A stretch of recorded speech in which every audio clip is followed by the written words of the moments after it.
Bienvenue sur le podcast pour un plein épanouissement affectif et cognitif. Chaque vendredi, vous pourrez vous enrichir avec l'expérience d'éducateurs au sens large qui cherchent à contribuer à ce plein épanouissement. Des professeurs des écoles, des éducateurs Montessori, des chercheurs, des formateurs et même des rééducateurs. J'ai à cœur que l'école évolue pour que chaque enfant puisse développer son plein potentiel. J'essaie de faire ma part avec mes ateliers Montessori, mes formations en ligne et en présentiel, le podcast bien sûr, et mes 2 cartons dans l'éducation nationale. Pour résumer, au quotidien, j'aide les enfants à développer leur plein potentiel et j'accompagne des professeurs des écoles pour leur faire découvrir l'éducation Montessori, qui est en parfaite cohérence, adéquation avec les recherches en neurosciences. Vous trouverez plus d'informations sur mon blog, montessori-apprendreautrement.com et plein d'autres ressources.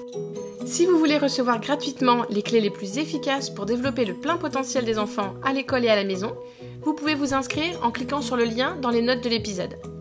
Pour passer à la vitesse supérieure, vous pouvez vous inscrire à ma formation en ligne ou en présentiel. Vous aurez toutes les informations sur le blog. Si ce podcast vous plaît, je compte sur vous pour laisser un commentaire sur votre plateforme d'écoute et une note de 5 étoiles si vous êtes sur Apple Podcast. C'est la meilleure solution pour donner de la visibilité au podcast et contribuer vous aussi à cette révolution éducative. Et n'hésitez pas à partager les épisodes qui vous plaisent.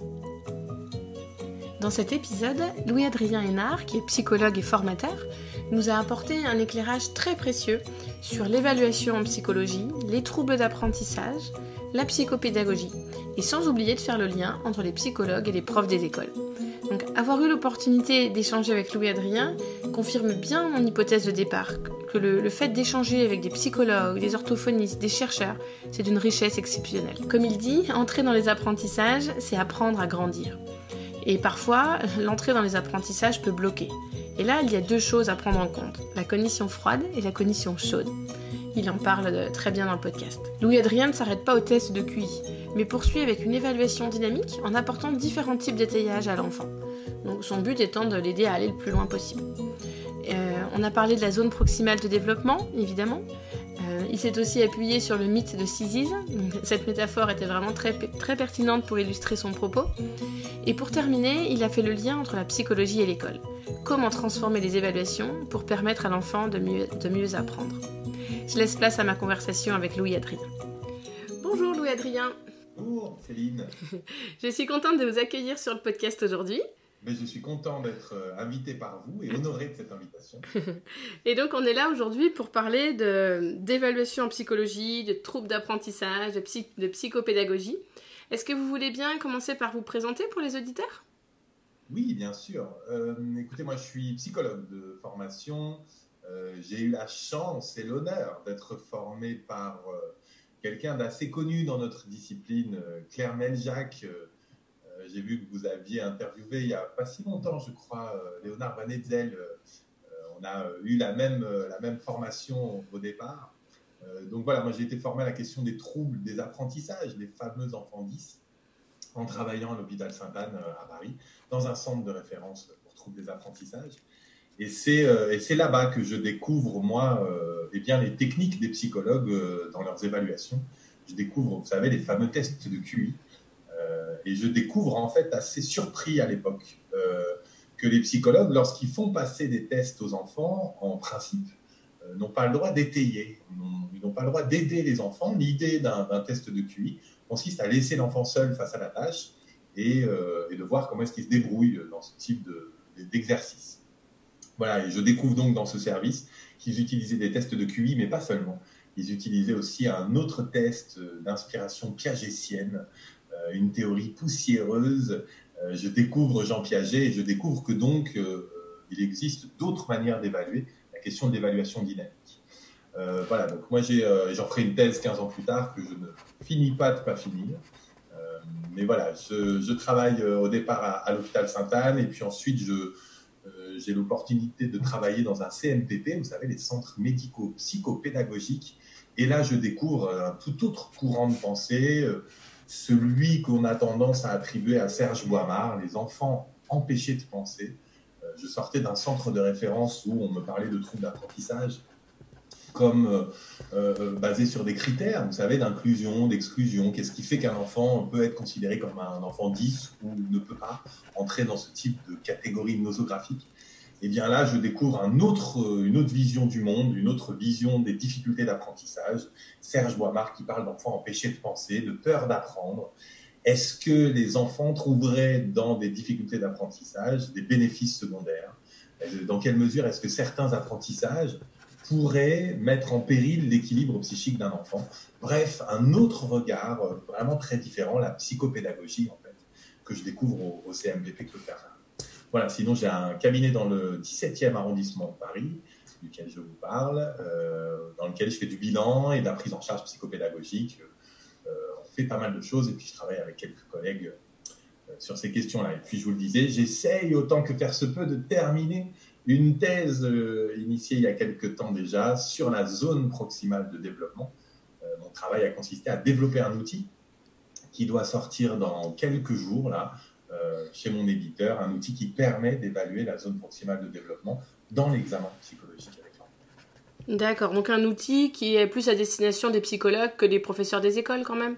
Oui, absolument. Dans l'utilisation, oui. C'est-à-dire que c'est un outil à l'endroit des psychologues pour permettre leurs évaluations et permettre des évaluations qu'on va appeler dynamiques, c'est-à-dire pouvoir aller un peu plus loin.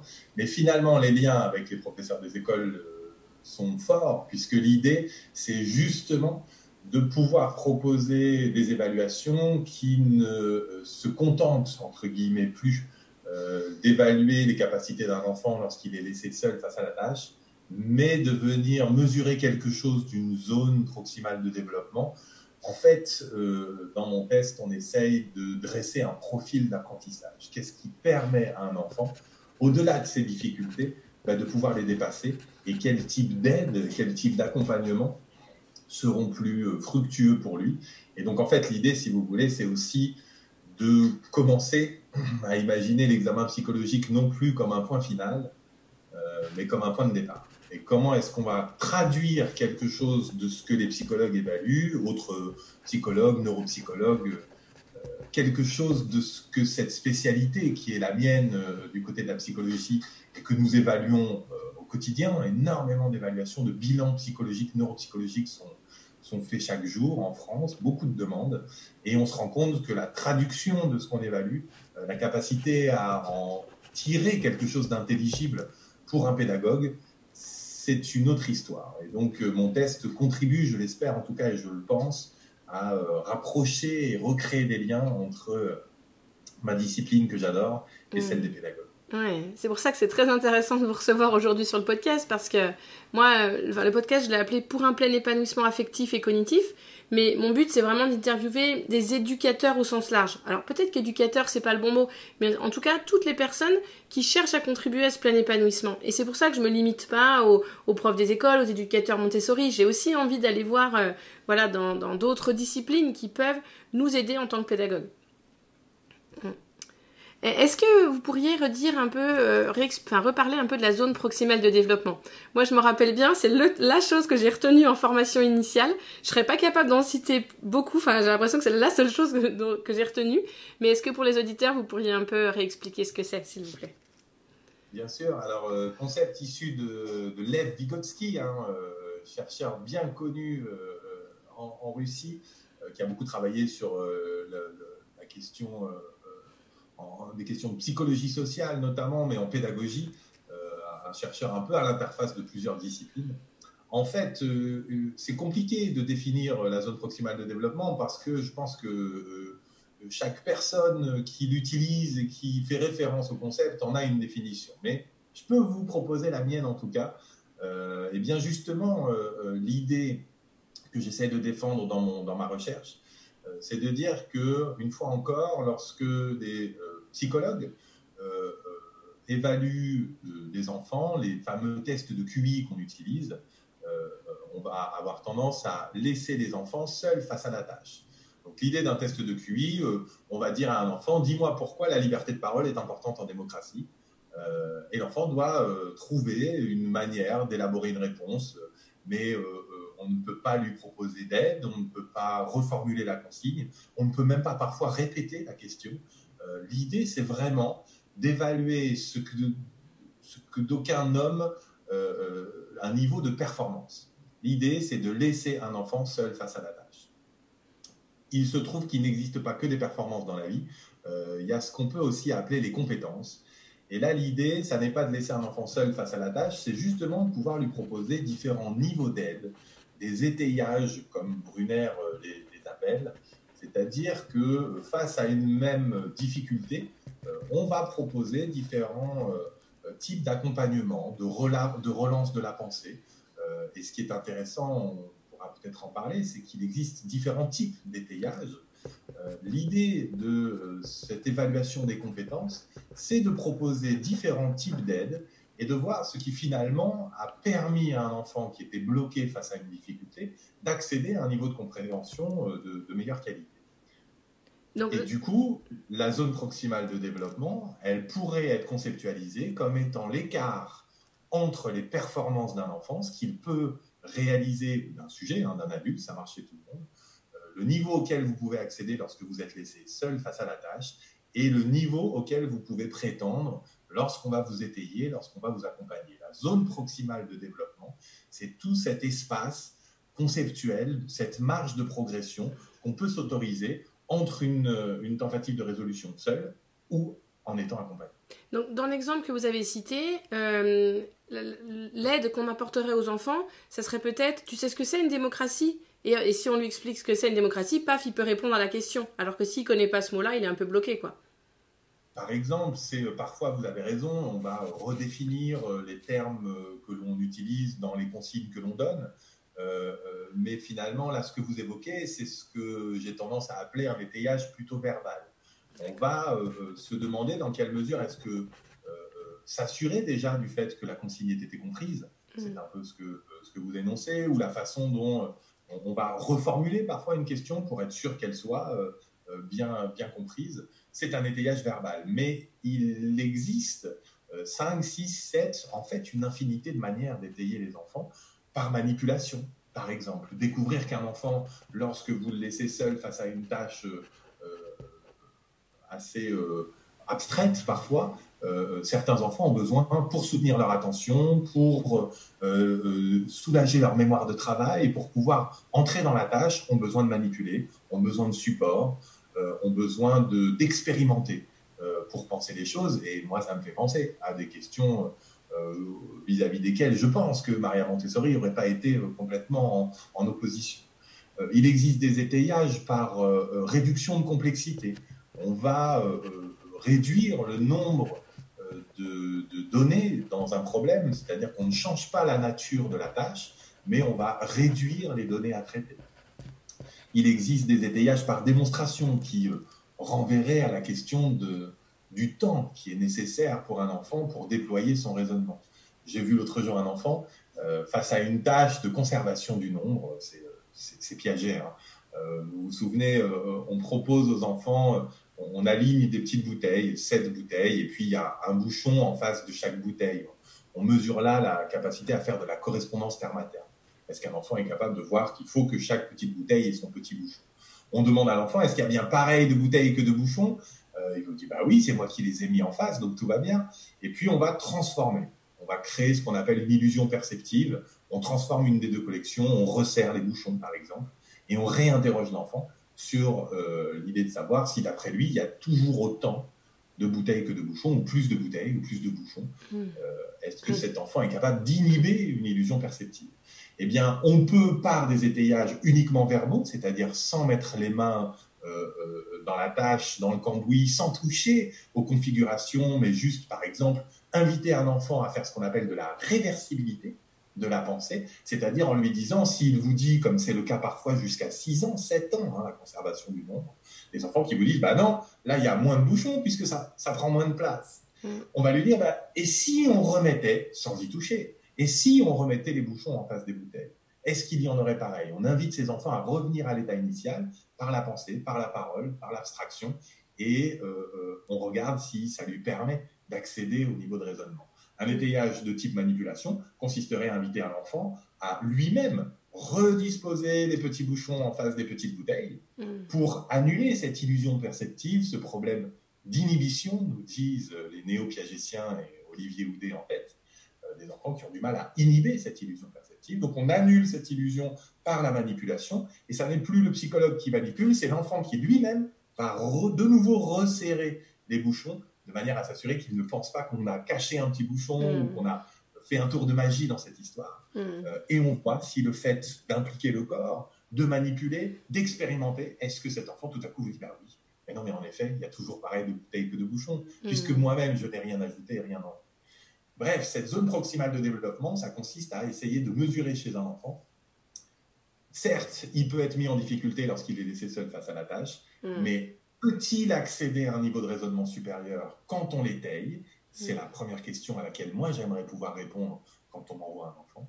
Mais la deuxième question à laquelle j'aimerais surtout pouvoir répondre, c'est finalement à quel type d'étayage est-ce que cet enfant s'est finalement avéré sensible?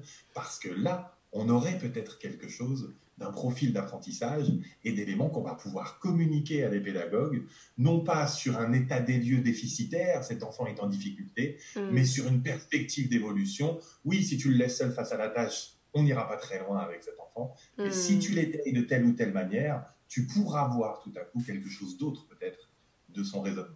Ouais. J'aimerais bien réessayer d'expliquer tout ce que vous avez dit avec mes propres mots parce qu'en tant qu'instit, on n'a pas le même vocabulaire quand même. Donc voilà, j'ai l'impression que ça me serait utile et peut-être pour les auditeurs aussi. Donc vous me dites si je me trompe. Mais en fait, jusqu'à présent, on connaissait surtout les tests de QI. Donc là, dans un test de QI, en fait, on n'aide pas l'enfant, on ne lui apporte pas d'étayage, il sait ou il ne sait pas, et on évalue ce qu'il est capable de faire, et on obtient un score, une note, un nombre, voilà. Et grâce à l'évaluation dynamique, on va pas se contenter de dire cet enfant en est là, il ne peut pas aller plus loin, mais on va lui apporter différents types d'étayage pour essayer de savoir ensuite comment l'aider, pour que les pédagogues derrière soient capables de l'aider en fonction de leur profil d'apprentissage. Est-ce que c'est ça? Ouais, c'est pas mal. C'est-à-dire qu'effectivement, quand on le laisse seul, c'est des performances. Et l'idée là, alors on a besoin de ce niveau. Parce qu'une zone, que par définition, elle a besoin de 2 bornes. Donc il faut qu'on sache jusqu'où l'enfant peut aller seul face à la table. C'est pour ça qu'on a besoin des tests de QI, c'est pour ça qu'on a besoin de l'examen psychologique tel qu'il est envisagé aujourd'hui. Il faut qu'on puisse avoir cet état des lieux. Mais la question que je pose, c'est est-ce qu'on peut ou est-ce qu'on doit s'y arrêter? Et en revanche, aller un peu plus loin et regarder ce qui a fonctionné dans les aides qu'on lui a proposées. Qu'est-ce qui lui a permis d'aller un peu plus loin dans le raisonnement et faire, là pour le coup, je pense, un pari plus raisonnable sur le fait que les mêmes types d'aides seront susceptibles de l'accompagner quand il est suivi en remédiation, par exemple, ce que son auxiliaire de vie scolaire pourra proposer comme type d'aide ou ce que son enseignant pourra envisager comme manière de réexpliquer les choses pour cet enfant pour lui permettre d'accéder au même niveau de raisonnement que les autres. Ouais. Donc en fait, c'est pas, on ne supprime pas les tests de QI. Les tests de QI, c'est le point de départ, mais on va plus loin en proposant une évaluation dynamique pour être plus à même d'aider l'enfant au final. C'est exactement ça. Si vous voulez, toute la recherche est partie d'un constat. On a mené avec la PPEA, qui est une association de psychologie de l'enfant à laquelle j'appartiens, une recherche-action sur le volet psychologique du GEVA. Le GEVA qui devrait parler aux enseignants. En gros, et en quelques mots, l'idée de cette recherche consistait à aller essayer d'étudier les types de dossiers et donc mieux comprendre qui étaient les enfants dont la situation justifiait, vous savez, une prise en compte par une MDPH, une maison départementale de personnes handicapées. Aujourd'hui, les enfants disent qu'ils soient dyslexiques, dyscalculiques, le TDAH, jusqu'aux troubles du spectre autistique, ce qu'on appelle les troubles neurodéveloppementaux. Pour pouvoir avoir des aides à l'école, des aménagements, il faut passer par une reconnaissance de handicap par ces maisons départementales. Et on s'est intéressé au dossier des enfants qui se retrouvaient dans ces MDPH, en se posant plusieurs questions. Mais qui sont-ils? D'où ils viennent? Qui les envoie? Quels sont les tests qui ont été utilisés pour comprendre ce qui se passe? J'extrais juste une petite conclusion de la recherche qu'on a menée.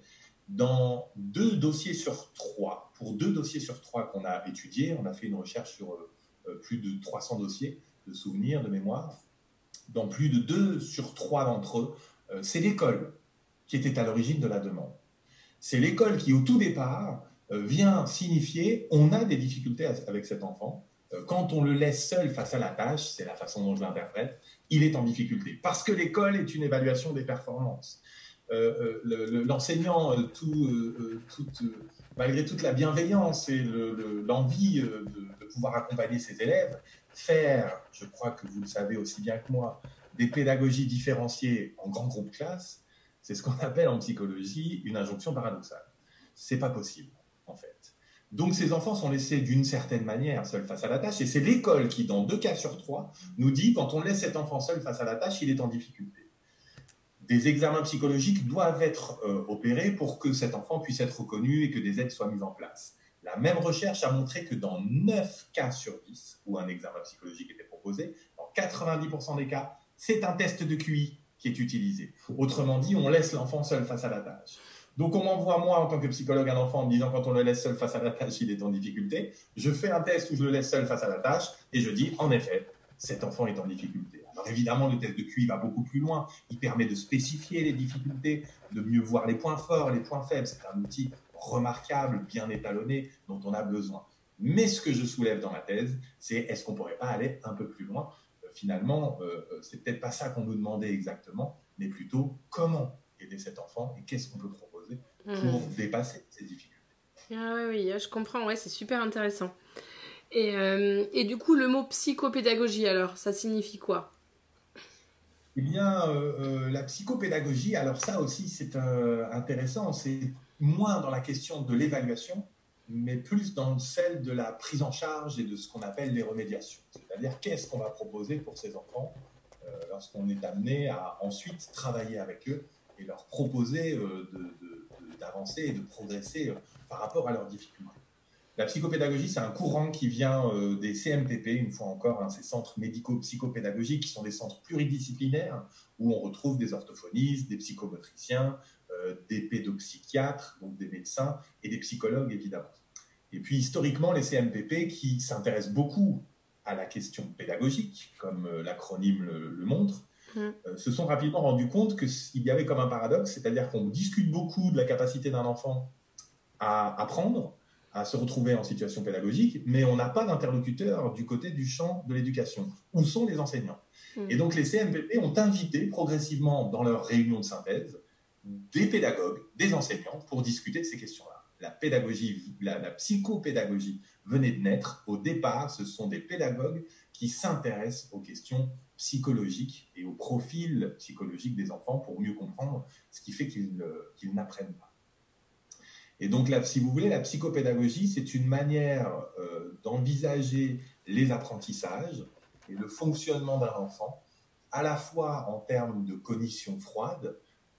A-t-il les outils cognitifs pour lire, pour compter, pour entrer dans les apprentissages ? Donc, d'un côté, vraiment une lecture cognitive, et puis de l'autre, ce que j'appelle la cognition chaude, c'est-à-dire, est-ce qu'il y a quelque chose dans l'histoire de cet enfant, dans son rapport aux émotions, qui est susceptible d'entraver son entrée dans les apprentissages, malgré le fait que parfois, il ait tout à fait les outils cognitifs. Comment comprendre que certains enfants n'apprennent pas, alors qu'a priori, ils en ont tous les outils ? C'est un peu le travail et la délicate et complexe mission que se donne la psychopédagogie. D'accord. Et au tout début, quand vous avez parlé du livre de Serge Boimard, Les enfants empêchés de penser, vous avez posé une question. Est-ce que le fait de ne... Je ne sais plus comment vous l'avez formulé, mais vous avez parlé de bénéfices secondaires. Est-ce que c'est comme si ils ont les capacités, ils ont les outils cognitifs pour y arriver, mais ils n'y arrivent pas ? Et est-ce qu'on peut répondre à cette question ou pas ? Ou ça dépend vraiment de chaque enfant ? Alors, c'est évidemment de l'ordre de l'individu, et donc très complexe et passionnant à prendre en compte. Mais je crois que ce qui est important, c'est de bien entendre le fait que les apprentissages ne sont pas neutres. Apprendre à lire, apprendre à compter, entrer dans les apprentissages, c'est un processus qui n'est pas uniquement, qui ne met pas en jeu que des notions de neurones qui se connectent ou pas. Il y a quelque chose de notre histoire familiale, de notre histoire identitaire qui se joue. Et si vous voulez, c'est l'idée de pouvoir entendre le fait que, d'une certaine manière, certains enfants vont utiliser les apprentissages et des difficultés dans les apprentissages aussi pour venir manifester des difficultés psychiques des difficultés psychologiques d'une certaine manière. Si vous voulez, un enfant qui essaierait d'expliquer à ses parents le soir qu'en ce moment ça ne va pas bien et que peut-être que cette société décadente, capitaliste, qui va vers du profit toujours plus grand et aux dépens d'une planète dont les ressources pourtant sont limitées, aurait peut-être peu de chances d'attirer l'attention. En revanche, les enfants découvrent assez vite, et avec beaucoup d'espièglerie peut-être, que si vous ramenez un 0 en maths, là immédiatement tout le monde s'intéresse à vous. Les parents se tournent vers vous, l'école se tourne vers vous, l'école appelle les parents, il faut qu'on vous convoque, il faut qu'on vous rencontre. Certains enfants peuvent découvrir que, d'une part, dans des difficultés d'apprentissage, on peut exprimer des choses qui vont faire qu'on va être entendu d'une certaine manière et de manière assez efficace, assez rapide. Et vous l'avez remarqué, dans une société qui s'intéresse beaucoup à la question de la réussite scolaire. Donc d'un côté, c'est un formidable moyen, comme un bouton magique pour certains enfants, pour dire y a quelque chose qui ne va pas. Et tout à coup, les gens s'intéressent à vous beaucoup plus rapidement. Et puis, de l'autre côté, eh bien, c'est accepter et entendre le fait qu'une fois encore, entrer dans les apprentissages, ça n'est pas neutre. Ça peut renvoyer à des questions d'histoire, à des questions identitaires. Vous savez, moi, j'ai reçu il y a quelque temps une petite fille, une maman, qui m'a amené sa petite fille pour une suspicion de dyscalculie. Est-ce que cet enfant aurait des difficultés, un trouble à entrer dans le nombre et à calculer correctement? Et donc la maman m'amène sa petite fille en me disant, parce qu'il y a un rapport entre les filles et les maths, que des études ont montré, pas en termes de connaissances, de compréhension ou de cerveau ou de capacité, mais en termes de représentation. Ça fait peur les maths et ça fait encore plus peur aux filles. Cette maman qui m'amène sa petite fille en me disant bonjour docteur, je vous amène ma fille parce qu'elle est dyscalculique. Alors moi, trop content d'avoir un spécimen en chair et en os. Et la maman ne me laisse pas rebondir. Elle me dit tout de suite mais rassurez-vous, moi-même j'ai toujours été nul en maths. Sa grand-mère avant moi était nulle en maths. On est issu d'une lignée de femmes et on se refile la nullité en maths de mère en fille depuis 1802. Qualité certifiée. Eh bien, si vous voulez, là, vous comprenez quelque chose de l'ordre d'une approche et d'une lecture psychopédagogique, d'une lecture des difficultés d'apprentissage. Vous comprenez que cette gamine, si vous lui faites faire de la règle de 3 ou vous lui apprenez bêtement, entre guillemets, la table de multiplication, ou vous lui donnez simplement des outils du côté de la cognition froide, cette gamine ne va pas forcément réussir à progresser parce qu'il y a quelque chose d'identitaire, il y a quelque chose d'un conflit de loyauté. Et si cette gamine devenait forte en maths, est-ce qu'elle ne trahirait pas toutes les femmes qui l'ont précédée? Donc, c'est difficile d'en parler aussi rapidement, mais vous voyez un peu ce que la psychopédagogie essaie de prendre en compte. La lecture n'est pas neutre, les mathématiques, ça n'est pas neutre, et la psychopédagogie, c'est aussi une manière, je crois, d'essayer de sortir d'une sensation, je crois que beaucoup de pédagogues doivent ressentir, et beaucoup de gens qui travaillent avec des enfants qui ont des difficultés d'apprentissage ont peut-être déjà ressenti, c'est cette étrange sensation de vivre de manière assez répétée le mythe de Sisyphe. Le mythe vous vous souvenez de... Le mythe Est-ce de que quoi? vous vous souvenez de le mythe de Sisyphe? Non, Est-ce que vous vous souvenez de la punition que les dieux ont infligée à ce pauvre Sisyphe, lui qui avait révélé des secrets des dieux aux hommes? Pour essayer de punir cet homme, ils lui ont offert la vie éternelle, tout en le contraignant chaque jour à monter une pierre en haut de la montagne. Et chaque matin au réveil, la pierre se retrouve en bas de la montagne. C'est la torture ultime que les dieux ont pu imaginer pour un homme, c'est-à-dire enlever toute forme de sens à son existence, puisque vous montez la pierre et puis le lendemain matin elle est retombée, et en vous donnant la vie éternelle. Ils étaient convaincus d'avoir trouvé là la torture ultime, le raffinement parfait dans la perversion. On enlève toute forme de sens. Eh bien, je crois que la psychopédagogie, d'une certaine manière, elle essaye aussi de répondre à cette sensation étrange où je reçois des enfants dans mon cabinet. On va travailler des choses sur la lecture, sur les mathématiques, sur le nombre, sur la façon de penser le monde, sur de l'histoire, sur peu importe les contenus. Et vous avez un enfant qui, au cours d'une séance, progresse, apprend, comprend, et on se sent épanoui dans ces cas-là. On a vraiment l'impression qu'on a bien bossé et qu'on a bien fait de venir et que lui aussi. Cet enfant revient la semaine d'après et la pierre se retrouve en bas de la montagne. Alors vous vous dites, c'est normal, c'est pas en une séance qu'on va y arriver. Mais sauf que ce jeu du mythe de Sisyphe peut durer 1 an, 2 ans, 3 ans. Qu'est-ce qui fait qu'un enfant, au cours d'une séance, peut comprendre ce qu'on est en train de faire avec lui, peut s'approprier des contenus, et il revient la semaine d'après, on a l'impression qu'il n'y a plus rien du tout. Et si quelque chose de ces apprentissages venait mettre en péril l'équilibre psychique de cet enfant, représenter quelque chose de complexe, vous comprenez que cette petite fille dont la maman me parle comme étant une enfant dyscalculique, elle a parfaitement les outils cognitifs pour entrer dans le nombre, elle est parfaitement intelligente, on peut travailler ensemble au cours d'une séance, mais quand elle reviendra la semaine d'après, la pierre est en bas.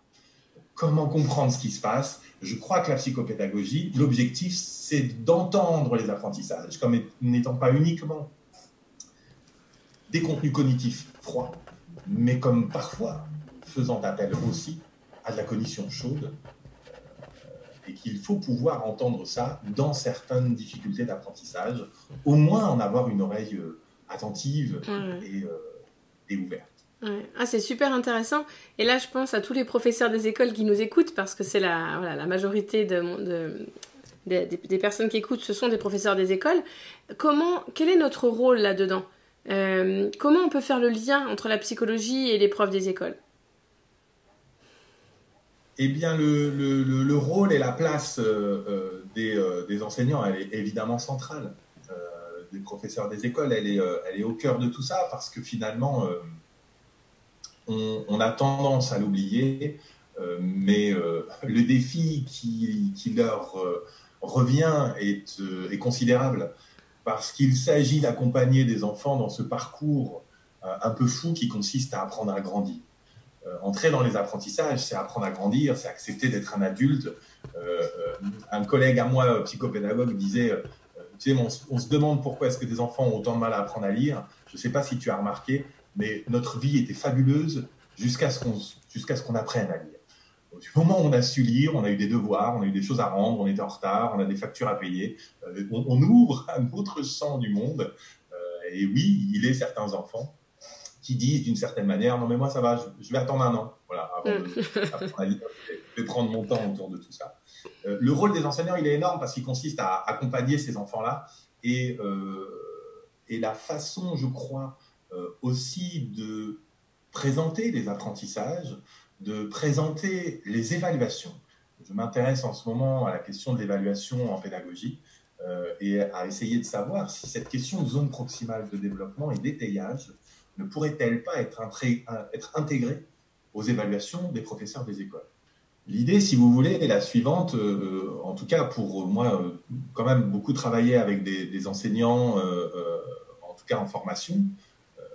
J'ai l'impression, et les retours qui me sont souvent faits, sont ceux d'évaluation normative qui laissent tout le monde un peu sur leur faim, les enfants d'un côté, les enseignants de l'autre.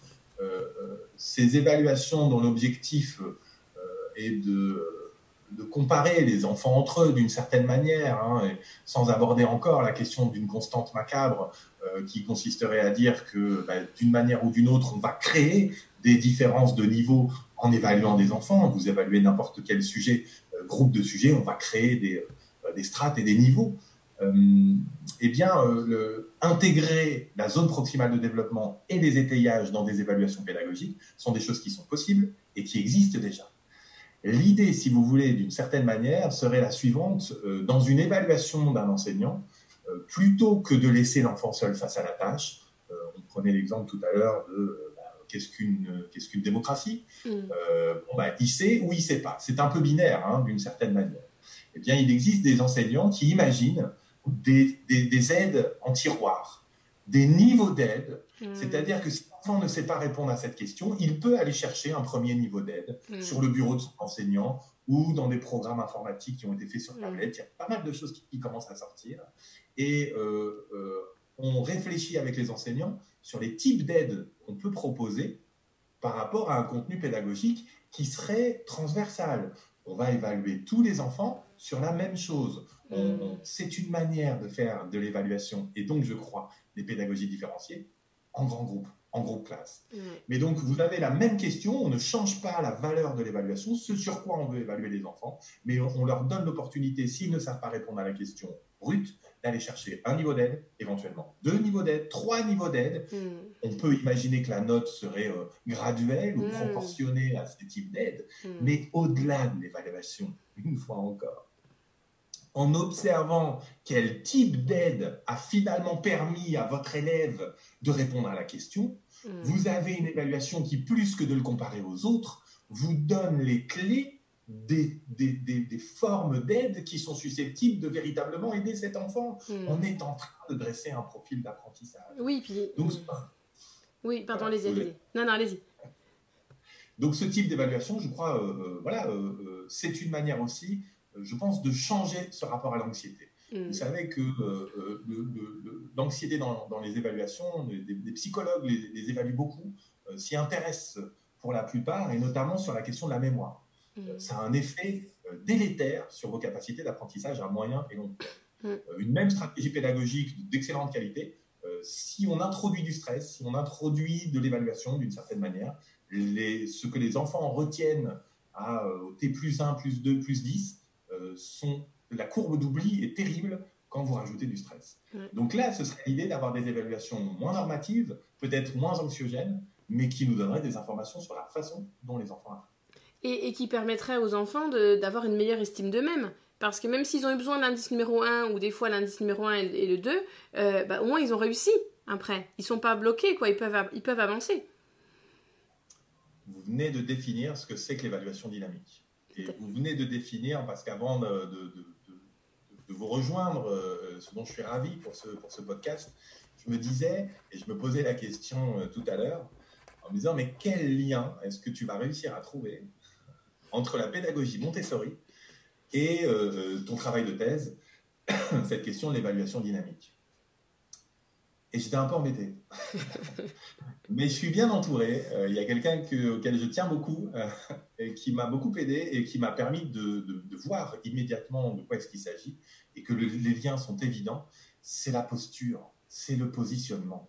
Quand vous êtes en évaluation normative pour un enseignant, de QI pour un psychologue, qu'on le veuille ou non, qu'on essaye de contrecarrer ce courant ou pas, il y a quelque chose de vertical.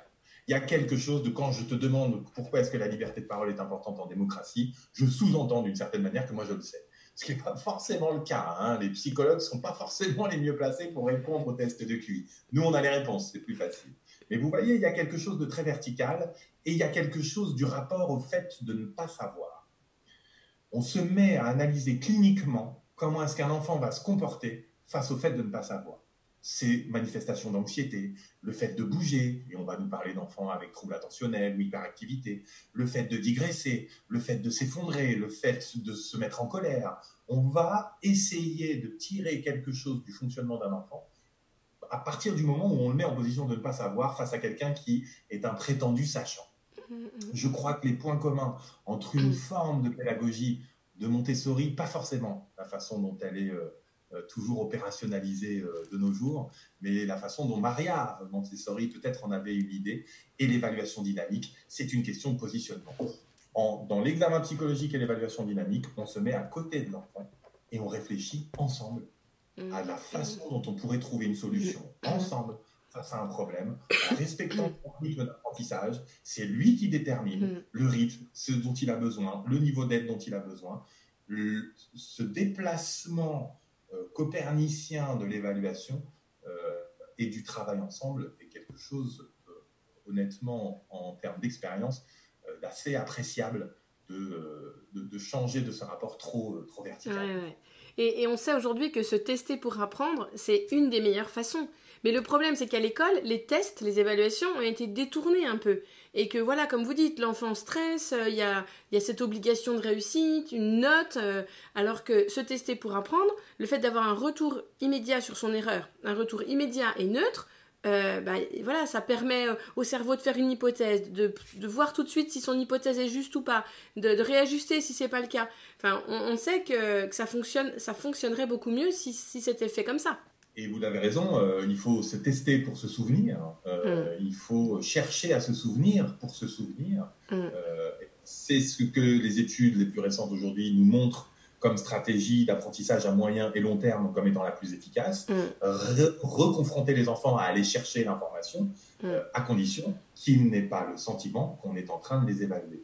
Comment on va intégrer dans nos pédagogies cette évaluation qui n'est pas pour mesurer ton niveau, mais qui fait partie de ma manière de t'apprendre. C'est ma méthode à moi pour t'apprendre. L'évaluation n'est plus là pour attester de ma qualité pédagogique, parce que c'est ça aussi, ou de ta qualité à apprendre, mais c'est une manière commune d'apprendre ensemble et de mieux apprendre. C'est ma manière de t'apprendre.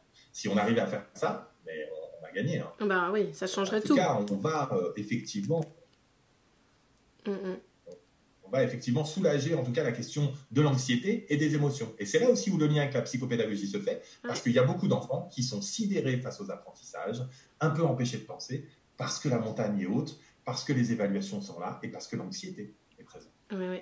Et on a parlé de QI, donc de quotient intellectuel, mais vous n'avez pas du tout parlé de quotient émotionnel. Enfin, si vous en avez parlé, mais pas à proprement parler. Non. Ce que je veux dire, c'est que vous avez souligné le fait que les émotions sont importantes dans le processus.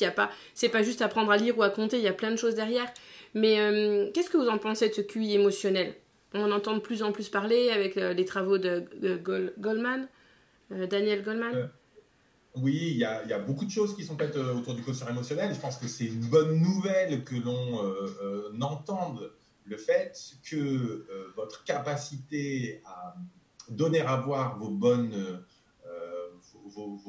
habiletés intellectuelles dépendent aussi, et voire autant, si ce n'est, je l'ose, parfois plus, dépendance de votre capacité à gérer vos émotions.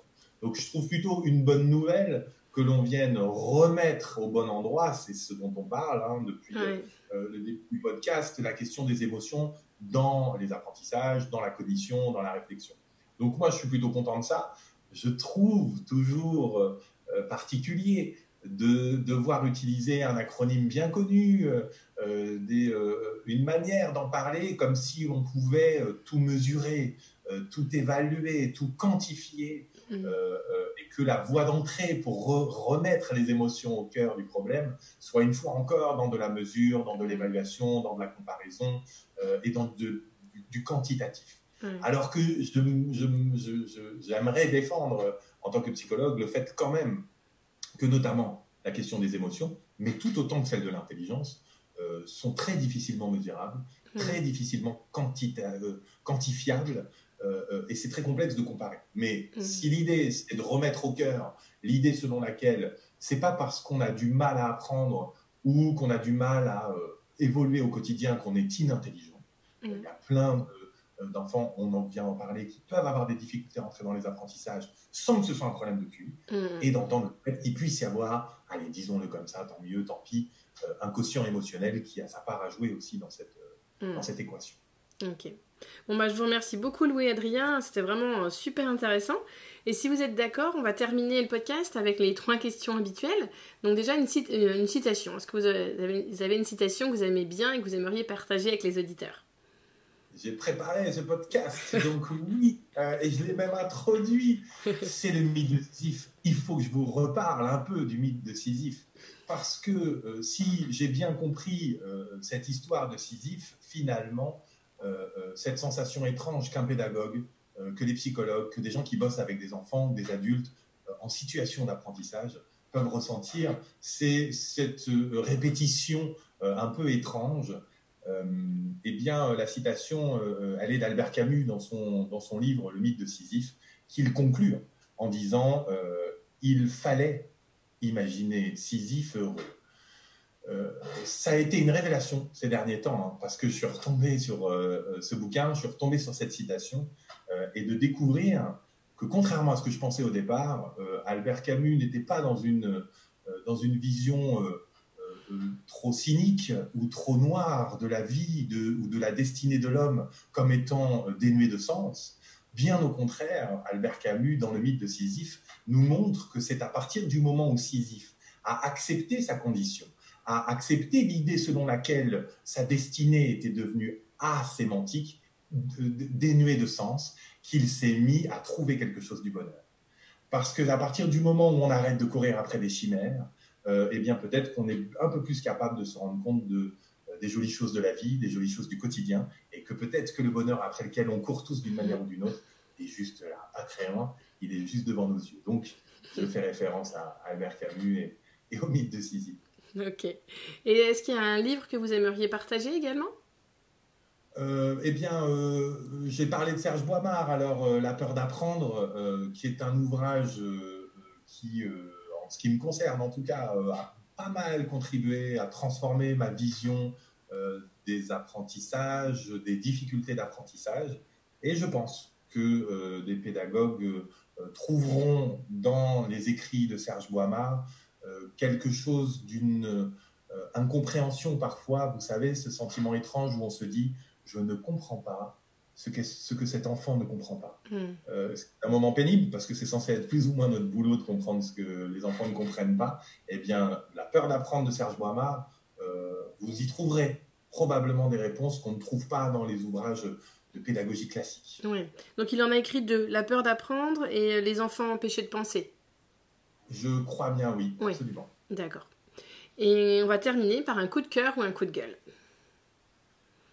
Alors, ce sera un coup de gueule. Parce que vous savez que je suis psychologue, que la question des troubles neurodéveloppementaux se pose de plus en plus. Des enseignants le savent, on a l'impression qu'il y a de plus en plus d'enfants avec des troubles de 10, des troubles d'apprentissage, etc. On se pose d'ailleurs la question, est-ce qu'il y en a de plus en plus ou est-ce qu'on veut en voir plus, ce qui est une vraie question, et qui pose en fait la question du diagnostic. Moi, je ressens quelque chose de problématique avec la question du diagnostic.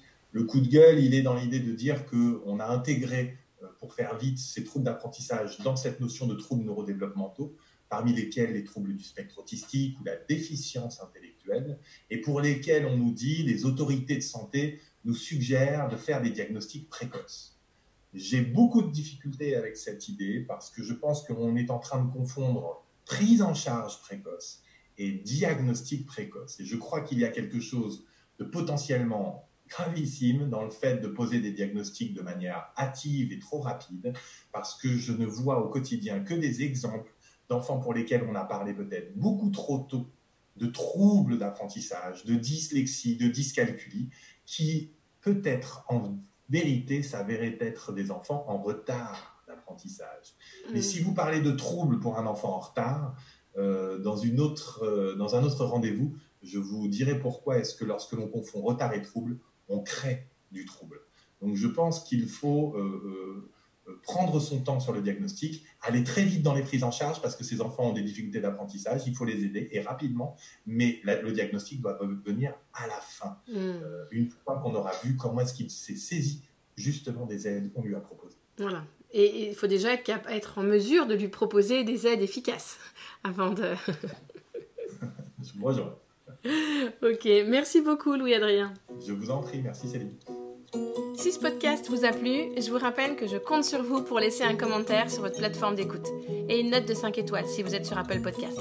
C'est la meilleure solution pour donner de la visibilité au podcast et contribuer vous aussi à cette révolution éducative.